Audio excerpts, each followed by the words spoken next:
आपका बोलना चालू। एहसान उल हक मलिक सम्मानित से हमारे सहयोगी शिवनारायण कुशवाहा जी, आज गणतंत्र दिवस है, लेकिन तमाम उन लोगों का नाम इस गणतंत्र दिवस में लिया जा रहा है, लेकिन बाबा साहब को इग्नोर किया जा रहा है। ये बड़ी तकलीफ की बात है। हमारे साथ एक अधिवक्ता हैं, अपना नाम बताएं और इस बारे में आप स्पष्ट करें। मैं सुरेंद्र कुमार गौतम जी, जो मैं एसोसिएशन डिग्री कॉलेज से हूँ, और बहुत बहुत आप लोगों को साधुवाद देना चाहूँगा कि इस चैनल में आप लोग आए और इसमें आपका स्वागत है, जिसमें ये बात कही जाती है कि आज के लोग जो है गांधी और नेहरू को उजागर करना चाहते हैं, और इसमें बाबा साहब ने जो अपना योगदान दिया है उनको लोग जो है छिपाना चाहते हैं। और ये व्यवस्थावादियों की आज से नहीं, पहले से नीतियाँ रही कि जो भी उभर करके सामने आया उसे जो है छिपाने का काम किया। अपने को दिखाना चाहते हैं कि हम बहुत बड़ा।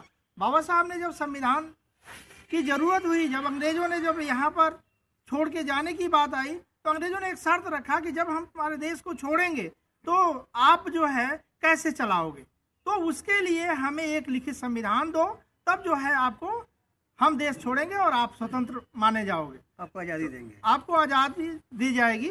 फिर उसके बाद जो है नेहरू और गांधी जी जो है जुट पड़े। इन लोगों की बस की बात तो थी नहीं कि संविधान का निर्माण कर सके, तो इसमें जुट पड़े कि कौन ऐसा हमारे देश में कोई ऐसा व्यक्ति हो कि जो संविधान का निर्माण कर सके।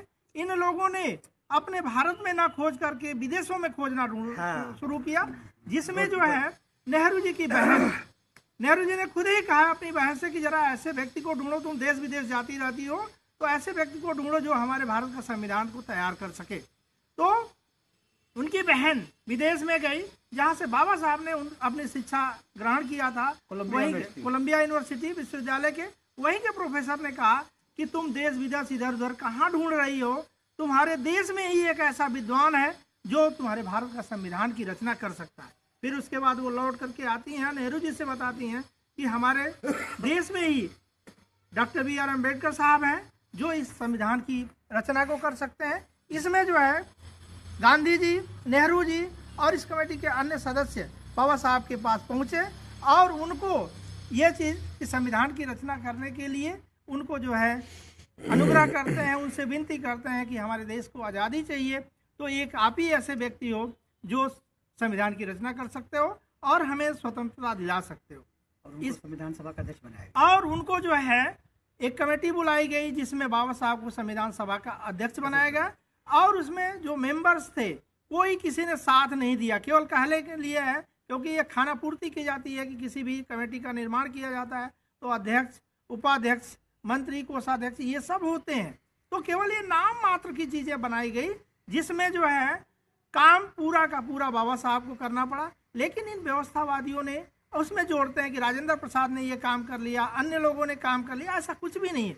बाबा साहब ने जो है संविधान सभा का मसौदा रात दिन एक करके 21 घंटे मेहनत करके भारत के संविधान का मसौदा तैयार किया। जब मसौदा तैयार करने में लगे हुए थे बाबा साहब, तो संविधान कमेटी की एक मीटिंग हुई। उस कमेटी में बात हुई कि हम अपने संविधान की शुरुआत किससे करें। जब संविधान की शुरुआत करने की बात आई तो ये हुआ कि भाई शुरुआत किससे किया जाए। तो उस कमेटी में कुछ मेंबर थे। पहले मेंबर थे मौलाना हजरत मोहाली, उठकर खड़े हुए और उन्होंने बोला कि हमारे संविधान की शुरुआत जो है की जाए वह अल्लाह के नाम से की जाए। फिर उसके बाद पंडित जवाहरलाल नेहरू जी ने खड़े हुए और उन्होंने बोला कि हमारे संविधान की शुरुआत ओम नमः शिवाय के नाम से की जाए। फिर उसके बाद तीसरे नंबर पर जो है HP कामत महोदय जी संविधान सभा में उठकर खड़े हुए और उन्होंने कहा कि हमारे संविधान की शुरुआत जो है अल्लाह के ईश्वर के नाम से की जाए। लेकिन उसी संविधान सभा के अध्यक्ष महोदय जो बाबा साहब डॉक्टर भीमराव अम्बेडकर ने उठकर खड़े हुए, उन्होंने कहा कि यह जनता का देश है, लोगों का देश है, इसलिए संविधान सभा की शुरुआत की जाए वह जनता के नाम से की जाए। फिर इस पर यह हुआ कि जनता के नाम से कैसे, जब इन्होंने अल्लाह का नाम लिया, ईश्वर का नाम लिया, ओम नमः शिवाय का नाम लिया, तो फिर क्यों जो है आप अकेले जो है जनता की बात करते हैं। तो उन्होंने कहा कि नहीं, इस पर जो है कैसे निर्णय किया जाए। तो इस पर मतदान हुआ, जिसमें मतदान जब हुआ तो उसमें 68 मत जो मिला वो जनता के नाम से मिला और 41 मत जो है उस देश के जो अल्लाह ईश्वर और इस तरह के मानने वाले, तो उनके नाम पर मिला। लेकिन फिर भी उस जगह बाबा साहब वहाँ विजयी होते हैं और जनता की विजयी होती है। तब जनता की जब विजय होती है तब बाबा साहब वही बात करते हैं कि हमारे संविधान की शुरुआत हो, we the people of India, हम भारत के लोगों से शुरू की जाए। ऐसे में पहले ही मतदान के पत्थर जो भगवान थे उन्होंने साबित कर दिया और वो हार गए।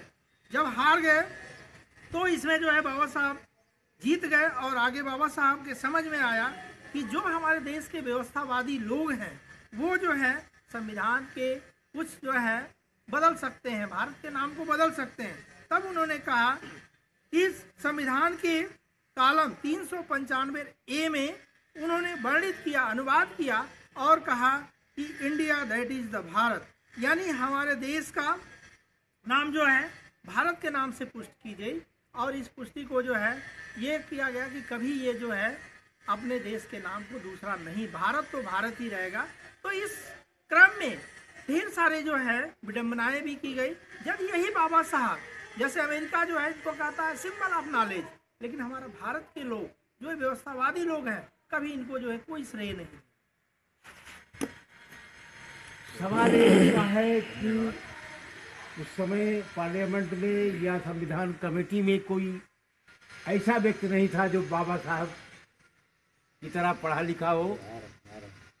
बाबा साहब ने पूरी मेहनत से, पूरी लगन से संविधान को बनाया, लेकिन आज विडम्बना है कि चंद लोग बाबा साहब का नाम ना लेकर के हमारे नेहरू और गांधी का नाम उल्लेख करते हैं। बाबा साहब का इसलिए नाम नहीं लिया जा रहा है कि वो दलित समाज के आते थे, और आज भी भारत में दलित समाज को वो सम्मान नहीं मिलता है, उन्हें आदमी नहीं समझा जाता है।